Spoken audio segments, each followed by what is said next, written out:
ನಮ್ಮ Karnataka state police DYSP Rajesh L Y sir ಬಂದಿದ್ದಾರೆ. ಅವರಿಗೆ ಜೋರಾದ ಚಪ್ಪಾಳೆಯಿಂದ ಈ ಒಂದು ಇವೆಂಟ್ಗೆ ವಾರ್ಮ್ ವೆಲ್ಕಮ್ ಮಾಡ್ಕೊಳ್ಳೋಣ. ನಾನು ಕಂಡಂತಹ ಅಪಾರವಾದ ನಿಷ್ಠೆಯಿಂದ ಕೆಲಸ ಮಾಡುವಂಥ ದಕ್ಷ ಅಧಿಕಾರಿ, ಜೊತೆಗೆ ಮಕ್ಕಳಿಗೆ ಸಾಕಷ್ಟು ಮಾದರಿ ತಿಳಿಸುವಂತಹ ಮೋಟಿವೇಟ್ ಆ್ಯಂಡ್ ವೃತ್ತಿಯಲ್ಲಿ ಕೆಲಸ ಮಾಡ್ತಾ ಹಲವಾರು ಸಮಾಜಮುಖಿ ಕೆಲಸಗಳನ್ನ ಮಾಡ್ತಾನೆ ಗುರುತಿಸ್ಕೊಂಡಿರುವಂತಹ ನಮ್ಮ DYSP ರಾಜೇಶ್ ಸರ್ಗೆ ಮತ್ತೊಮ್ಮೆ ಈ ಒಂದು ಇವೆಂಟ್ಗೆ ವಾರ್ಮ್ ವೆಲ್ಕಮ್ ಅಂತ ಹೇಳ್ತಾ ಇದ್ದೀನಿ. ನಮ್ಮ ಗೆಸ್ಟ್ ಬಗ್ಗೆ ಇನ್ನಷ್ಟು ಡೀಟೇಲ್ಸ್ ಹೇಳೋದಕ್ಕಾಗಿ ಹಾಗೆ ಅವ್ರನ್ನ ವೆಲ್ಕಮ್ ಮಾಡೋದಕ್ಕಾಗಿ ನಾನು ಕೃತಿಕಾ ಮ್ಯಾಮ್ಗೆ ಹ್ಯಾಂಡ್ ಓವರ್ ಮಾಡ್ತಿದ್ದೀನಿ ಮೈಕ್ನ. Over to you ma'am.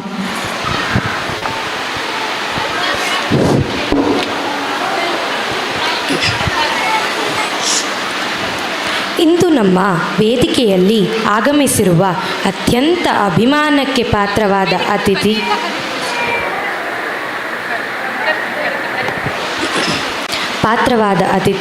LY Rajesh DYSP sir ಅವರಿಗೆ ನಮ್ಮ ಹೃತ್ಪೂರ್ವಕ ಸ್ವಾಗತ. Sir, you are not just an officer in uniform.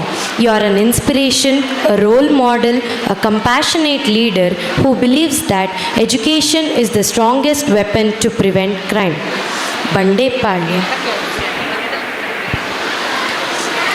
Bandepalya, Anekal, Chandapura, electronic city ಎಲ್ಲ ಕಡೆ Rajesh sir ದಾರಿದೀಪವಾಗಿದ್ದಾರೆ.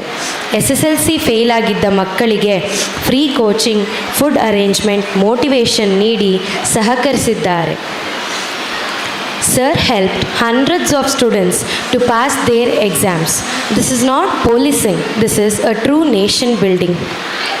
Sir introduced many people-friendly policing initiatives like Darpana feedback, system community interaction programs, where citizens felt heard, valued and respected. ಅವರ ತಾಯಿ ಬಗ್ಗೆ ಎಲ್ಲರೂ ಹೇಳೋದು ಒಂದೇ, she is strength behind his humanity. Sir, ನಿಮ್ಮ values ಇಂದು ಸಾವಿರ ಮಕ್ಕಳ ಮನಸ್ಸಲ್ಲಿ ಬೆಳಕು ಹರಡಿದೆ. Today our stage is blessed because a real hero is here. ಒಂದು ಯೂನಿಫಾರ್ಮ್ ಧರಿಸಿಕೊಂಡ human heart, one officer who proves that discipline plus compassion is equal to true leadership. ನಿಮ್ಮಂಥ ಧೀಮಂತ, ನಿಷ್ಠಾವಂತ, ಖಡಕ್ ಅಧಿಕಾರಿಯನ್ನು ಸ್ವಾಗತಿಸಲು Sir, I would request Anand sir to felicitate Rajesh sir.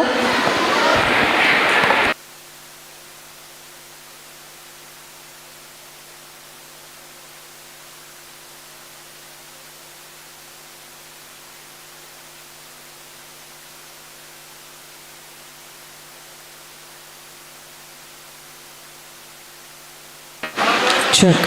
So ಜೋರಾದ ಚಪ್ಪಾಳೆ ಬರಲಿ. ನಾವೀಗಾಗಲೇ ಹೇಳ್ದಂಗೆ ದಕ್ಷ ಅಧಿಕಾರಿ, ಸಾಕಷ್ಟು ಸಮಾಜಮುಖಿ ಕೆಲಸಗಳನ್ನ ಮಾಡ್ತಾ ಗುರುತಿಸ್ಕೊಂಡಿರುವಂತಹ DYSP ರಾಜೇಶ್ ಎಲ್ವೈ ಸರ್ ಅವರಿಗೆ ಜೋರಾದ ಚಪ್ಪಾಳೆ ಬರಬೇಕು ಅಂತ ಕೇಳ್ಕೊಳ್ತಾ ಇದ್ದೀನಿ.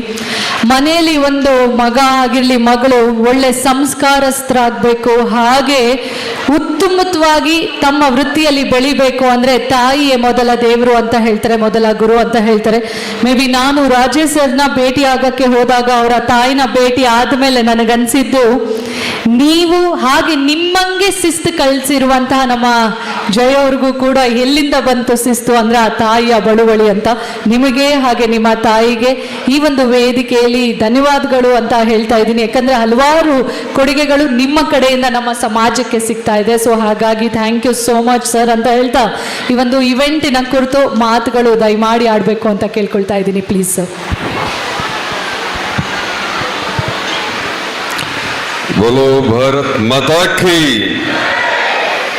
ಗೊತ್ತು, ಮನೆಯಲ್ಲೆಲ್ಲ ಊಟ ಮಾಡಿಲ್ಲ ಸರಿಯಾಗಿ, ಸೀರಿಯಲ್ ಟೈಮ್ ಆಯಿತು. ಬೋಲೋ ಭಾರತ್ ಮಾತಾ ಕೀ. ಈಗ ಈ ಕಡೆಯವರು ಹೆಣ್ಮಕ್ಳು ಜೋರಾಗಿ ಬರುತ್ತಾ, ಗಂಡು ಮಕ್ಕಳು ಜೋರಾಗಿ ಬರುತ್ತಾ ನೋಡ್ತೀನಿ. ಬೋಲೋ ಭಾರತ್ ಮಾತಾ ಕೀ. ನೋಡಿ, ಬೋಲೋ ಭಾರತ್ ಮಾತಾ ಕೀ. ಯಾಕೋ ಅಲ್ಲೇ ಸೌಂಡ್ ಜಾಸ್ತಿ ಕಾಣ್ತದೆ, ಹೌದಲ್ವಾ? ಹೌದು. ನೋಡೋಣ, ಇವತ್ತಿನ ದಿವಸ ವಾರ್ಷಿಕೋತ್ಸವವನ್ನು ಹಾಗೂ ಗುರುವಂದನಾ ಕಾರ್ಯಕ್ರಮವನ್ನು ಆಚರಿಸ್ಕೊಳ್ತಿರ್ತಕ್ಕಂತಹ ಎಲ್ಲ ಸಂಸ್ಥೆಯವರಿಗೆ ತುಂಬ ಒಳ್ಳೆಯದಾಗಲಿ ಮತ್ತು ಅಭಿನಂದನೆಗಳು. ಇಲ್ಲಿ ಬರುವಾಗಲೇ ದಾರಿನಲ್ಲಿ ನನಗೆ ಸೀನಿಯರ್ ಆಗಿದ್ದಂಥ ಆಫೀಸರ್ಸು ಸಿಕ್ಕರು. ಹೇಳಿದಾಗ ಇಲ್ಲ ನಮ್ಮ ಮಕ್ಕಳು ಇಲ್ಲೇ ಓದ್ತಾ ಇದ್ದಾರೆ ಅಂತ ಹೇಳಿದ್ರು. ಜಯರಾಮ್ ಸರ್ ಹೊರಗಡೆ ಇದ್ದರು, ಮತ್ತು ಇನ್ನೊಬ್ಬರು ನನ್ನ ಕೊಲೀಗ್ ಇನ್ಸ್ಪೆಕ್ಟ್ರ್ ಇದ್ದರು. ಸೊ ಭಾಳ ಖುಷಿಯಾಯಿತು. ಮಕ್ಕಳದು ಒಂದು ಡ್ಯಾನ್ಸ್ ನೋಡಿದೆ, ಡಾಕ್ಟರ್ ರಾಜ್ಕುಮಾರ್ ಅವರ ಹಾಡಿಗೆ ಆಡಿದಂಥ ನೃತ್ಯ ಭಾಳ ಖುಷಿಯಾಯಿತು. ಯಾಕೆಂದರೆ ಅನ್ನ ಬೆಂದಿದೆಯಾ ಇಲ್ವಾ ಅಂತ ಚೆಕ್ ಮಾಡೋದಕ್ಕೆ ಒಂದು ಅಗಳನ್ನ ತೊಗೊಂಡ್ರೆ ಅನ್ನ ಬೆಂದಿದೆಯಾ ಇಲ್ಲೋ ಗೊತ್ತಾಗುತ್ತೆ. ಸೊ ಹಾಗೆ ಮಕ್ಕಳದು 1-2 ಪರ್ಫಾರ್ಮೆನ್ಸ್ ನೋಡಿದ್ರೆ ಆ ಟೀಚರ್ಸು ಎಷ್ಟು ಮಟ್ಟಿಗೆ ಆಸಕ್ತಿ ತೊಗೊಂಡು ಆ ಮಕ್ಕಳಿಂದ ಮಾಡ್ತಾ ಇದ್ದಾರೆ ಅನ್ನೋದು ನಮಗೆ ಖಂಡಿತ ಅರ್ಥ ಆಗುತ್ತೆ. ಸೊ ಇವತ್ತಿನ ದಿವಸ ಇಲ್ಲಿ ಮಕ್ಕಳ ಸ್ಕೂಲ್ನ ವಾರ್ಷಿಕೋತ್ಸವ. ಆದರೆ ನಾನು ಮಾತಾಡಬೇಕಾಗಿರೋದು ಅಪ್ಪ ಅಮ್ಮಂದಿರಿಗೆ. ಯಾಕೆಂದರೆ ಮಕ್ಕಳೆಲ್ಲ ತುಂಬ ಬ್ಯುಸಿ ಇರ್ತಾರೆ. ಆ ಕಾರ್ಯಕ್ರಮದಲ್ಲಿ ನೆಕ್ಸ್ಟ್ ಏನು ಮಾಡಲಿ ಅಂತ ಅಪ್ಪ ಅಮ್ಮನೂ ಬ್ಯುಸಿ ಇರ್ತಾರೆ. ನನ್ನ ಮಗು ಎಲ್ಲಿ ಬರುತ್ತೆ, ಫೋಟೋ ಹೆಂಗೆ ತೊಗೊಳ್ಳಿ, ಅವಳು ಚೆನ್ನಾಗಿ ಮಾಡ್ತಾಳೆ ಇಲ್ವಾ ಅಂತ. ಆ ಮಗು ಬಂದು ಹಿಂಗೆ ಹುಡುಕ್ತಾ ಇರುತ್ತೆ. ಅವ್ರ ಅಮ್ಮ ಕಾಣಿಸ್ಬಿಟ್ರೆ ಒಂದು ಕಾನ್ಫಿಡೆನ್ಸ್, ಅಮ್ಮ ಇಲ್ಲಿದ್ದಾರೆ ಅಂತ. ಅಲ್ಲಿ ಟೀಚರ್ ಒಂದು ಕಡೆ ಸ್ಟೆಪ್ಸ್ ಹೇಳ್ಕೊಡ್ತಾ ಇರ್ತಾರೆ, ಇಲ್ಲ ಅಮ್ಮ ಒಂದು ಕಡೆ ಹೇಳ್ಕೊಡ್ತಾ ಇರ್ತಾರೆ. ಅದೆಲ್ಲ ನೋಡೋದು ತುಂಬ ಚೆಂದ. ಈ ಮೆಮೊರೀಸೇ ಭಾಳ ತುಂಬ ಖುಷಿಯಾಗಿ ಪ್ರಿಸರ್ವ್ ಮಾಡಬೇಕಾದ್ದು. ಯಾಕೆಂದರೆ ಮಕ್ಕಳು ಬೆಳೀತಾ ಬೆಳೀತಾ ಈಗಿನ ಕಾಲದಲ್ಲಿ ಮಾತಾಡೋ ರೀತಿಗೆ ಬೇಜಾರಾಗ್ಬಿಡುತ್ತೆ ಅಪ್ಪ ಅಮ್ಮಗೆ. ಸೊ ಹಾಗಾಗಿ ಏನು ಚಿಕ್ಕಂದಲ್ಲಿ ಮಕ್ಕಳಿರ್ತಾರೆ, ಒಂದು 6 ವರ್ಷವರೆಗೂ ಏನು ಹೇಳಿದ್ರು ಅಮ್ಮ ಹೇಳಿದ್ದು ಅಪ್ಪ ಹೇಳಿದ್ದು ಅಂತಾರೆ. ಒಂದು 6 ವರ್ಷ ಆಗ್ಬಿಡುತ್ತೆ ಮಕ್ಕಳಿಗೆ. ಆಮೇಲೆ ಯಾರು ಹೇಳಿದ್ದು ಅಂದರೆ ನಮ್ಮ ಮಿಸ್ ಹೇಳಿದ್ದು ಅಂತಾರೆ. ಅಲ್ಲಿಂದ ಹೈಸ್ಕೂಲಿಗೆ ಬರ್ತಾರೆ. ಹೈಸ್ಕೂಲ್ಗೆ ಬಂದ ಅಂತಾರೆ. ಆಮೇಲೆ ಕಾಲೇಜಿಗೆ ಎಲ್ಲ ಬಂದು ದಾಟ್ತಾ ಇದ್ದಂಗೆ ಸ್ವಲ್ಪ ಎಲ್ಲ ಕೆಲಸ ಎಲ್ಲ ಇನ್ನೇನು ಶುರು ಮಾಡೋಕ್ಕೆ ಅವಾಗಿರ್ತಾರೆ. ಅವಾಗ ಯಾರು ಹೇಳಿದ್ದು ಅಂದರೆ ನಾನೇ ಹೇಳಿದ್ದು ಅಂತ ಇರ್ತಾರೆ. ಅಲ್ಲಿಂದ ಕೆಲಸ ಸಿಕ್ಬಿಡುತ್ತೆ. ಆವಾಗ ಯಾವನು ಹೇಳಿದ್ದು ಅಂತಾರೆ. ಅದಾದಮೇಲೆ ಮದುವೆ ಆಗುತ್ತೆ ನೋಡಿ. ಅಲ್ಲಿಂದ ಆಚೆಗೆ ಜೀವನ ಪೂರ್ತಿ ನನ್ನ ಹೆಂಡತಿ ಹೇಳಿದ್ದು ಆಗೋಗ್ತಾರೆ. ನಿಮ್ದು ಅದಕ್ಕೆ ಸಹ ಜೋರಾಗಿ ಚಪ್ಪಾಳೆ ಹೊಡೆದ್ರು, ಕನ್ಫರ್ಮ್ ಮಾಡಿದಾರೆ ಅದು. ಸೊ ಅಲ್ಲಿಂದ ಮುಂದಕ್ಕೆ ಆಪ್ಷನ್ನೇ ಇರಲ್ಲ ಪಾಪ, ಒಂದೇ ಆನ್ಸರ್ ಇರುತ್ತೆ ಅವ್ರದ್ದು. ಹಂಗಾಗ್ಬಿಡುತ್ತೆ. ಆದರೆ ಇವತ್ತಿನ ದಿವಸ ನಾವೆಲ್ಲ ಈ ಸಣ್ಣ ಮಕ್ಕಳ ಈ ಕಾರ್ಯಕ್ರಮ ನೋಡಿ ಖುಷಿ ಪಡೋದಕ್ಕೆ ಬಂದಿದ್ದೀವಿ. ಅದನ್ನೆಲ್ಲ ಭಾಳ ಎಂಜಾಯ್ ಮಾಡ್ತೀವಿ ಮತ್ತು ಎಕ್ಸ್ಪೆಕ್ಟ್ ಮಾಡ್ತೀವಿ, ನಮ್ಮ ಮಗು ಹಿಂಗಾಗಬೇಕು ಹಂಗಾಗಬೇಕು ಅಂತೆಲ್ಲ. ಆದರೆ ಭಾಳ ಇಂಪಾರ್ಟೆಂಟ್ ಏನು ಅಂದರೆ ನಾವು ನಮ್ಮ ಮಗು ಹೀಗಾಗಬೇಕು ಹಾಗಾಗಬೇಕು ಅಂತ ಎಕ್ಸ್ಪೆಕ್ಟ್ ಮಾಡೋದಕ್ಕೆ ಮುಂಚೆ ನಾವು ಹೇಗಿದ್ದೀವಿ ಅನ್ನೋದು ಬಹಳ ಮುಖ್ಯ ಆಗುತ್ತೆ. ಯಾಕೆಂದರೆ ನಮ್ಮ ಮಕ್ಕಳು ನಮ್ಮ ಬ್ಲೂ ಪ್ರಿಂಟ್. ಅಪ್ಪ ಅಮ್ಮ ಹೇಗಿರ್ತಾರೆ, ತಾತಾಜಿ ಹೇಗಿರ್ತಾರೆ, ಆ ಮಕ್ಕಳು ಹಾಗೆ ಬರ್ತಾರೆ. ನೀವು ಮನೇಲಿ ತುಂಬ ಒಳ್ಳೆ ಮಾತುಗಳನ್ನ ಆಡ್ತಾಯಿದ್ರೆ ಆ ಮಕ್ಕಳ ಮುಂದೆ ಆ ಮಗು ಬಾಯಲ್ಲಿ ಒಳ್ಳೆ ಮಾತು ಬರುತ್ತೆ. ನೀವು ಮನೇಲಿ ಮಲ್ಕೊಂಡು ಎದ್ದೇಳು ಅಂತ ಮಗುಗಂದ್ರೆ ಆ ಮಗು ಎದ್ದೇಳಲ್ಲ. ಇನ್ನೊಂದು 5 ನಿಮಿಷ ಅಂತ ಮಲ್ಕೊಳುತ್ತೆ. ನೀವು ಬೇಗ ಎದ್ದು ಕೈಕಾಲು ಮುಖ ತೊಳ್ಕೊಂಡು ಇನ್ನು 5 ನಿಮಿಷ ಅಂತ ನೀವು ಮಲಗ್ದಿರ ಎದ್ದರೆ ಆ ಮಗು ಎದ್ದೇಳುತ್ತೆ.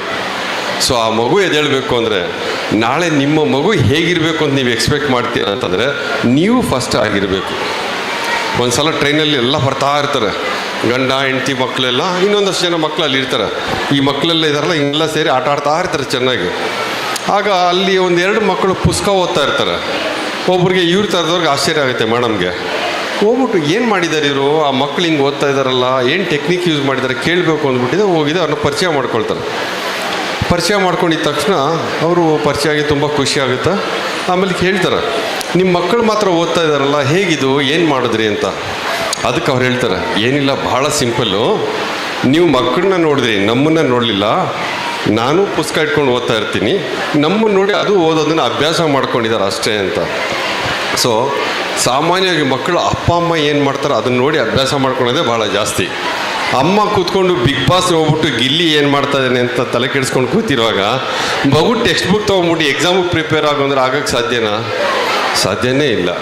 ಸೊ ಹಾಗಾಗಿ ನಾವು ನಮ್ಮ ಮಕ್ಕಳು ಏನು ಆಗಬೇಕು ಅಂತ ಬಯಸ್ತೀವಿ ಅಂತಂದರೆ ಅದಕ್ಕೆ ಎಫರ್ಟ್ಸ್ ಮಾಡಬೇಕು. ನಮ್ಮಲ್ಲಿ ತುಂಬ ಜನಕ್ಕೆ ಇಲ್ಲಿ ಟ್ಯಾಲೆಂಟ್ ಇದೆ ಪೇರೆಂಟ್ಸ್ಗೆ, ನನಗೆ ಗೊತ್ತಿದೆ.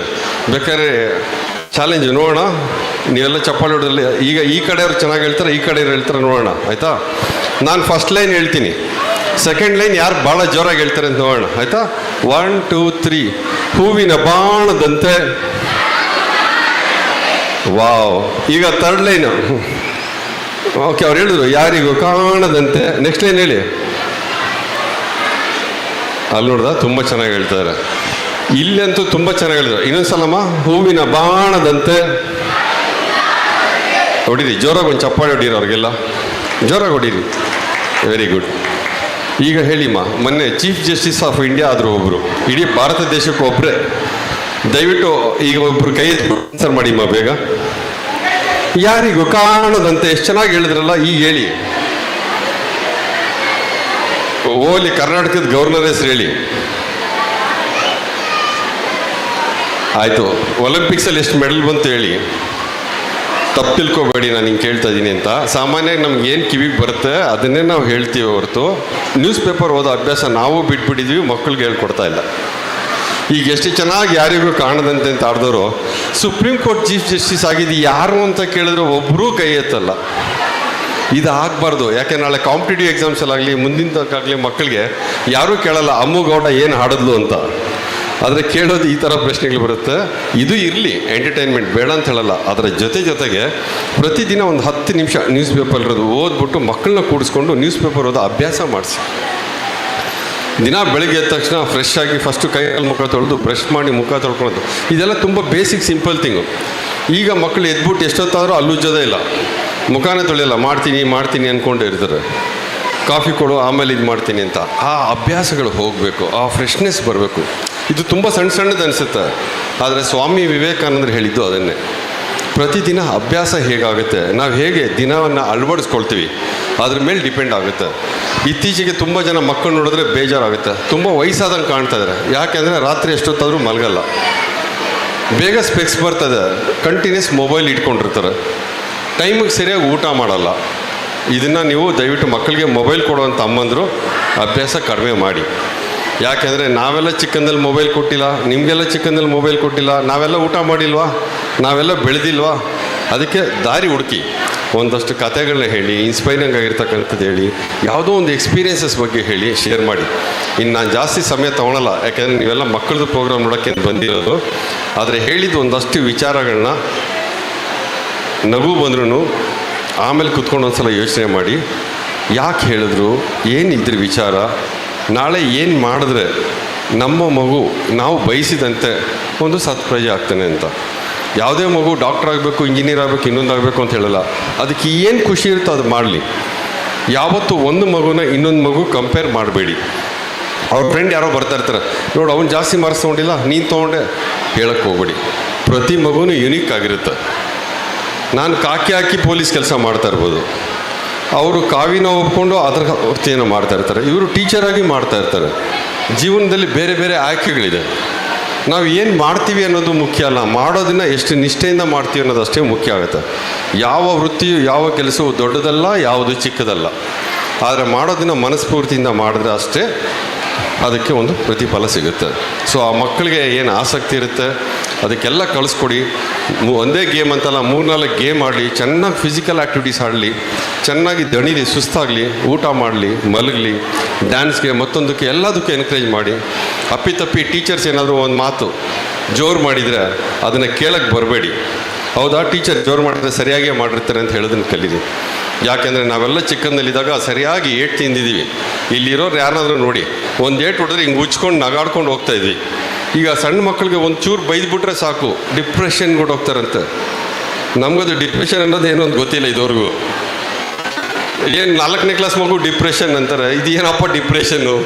ನಮ್ಗೆ ಬರೀ ಸ್ಮೈಲಿಂಗ್ ಎಕ್ಸ್ಪ್ರೆಷನ್ ಒಂದೇ ಕೊಟ್ಟರು. ಯಾಕಂದರೆ ನಮಗೆ ಸಣ್ಣ ಪುಟ್ಟ ಅವಮಾನ ಆದರೆ ತೊಗೊಳಕ್ಕೆ ಅಭ್ಯಾಸ ಆಗಿತ್ತು, ಆ ಇನ್ಸಲ್ಟು ತೊಗೊಳೋದು ಗೊತ್ತಿರಬೇಕು. ಈಗ ಮಕ್ಕಳಿಗೆ ಸಣ್ಣ ಇನ್ಸಲ್ಟ್ನ they cannot take it. It is very unfortunate. It's all because of how we are going to upbringing the children. They don't know, they can't tolerate. It is whose mistake? It's our mistake only. ನಾಳೆ ಆ ಮಗುನ ನಾವು blame ಮಾಡಬಾರ್ದು.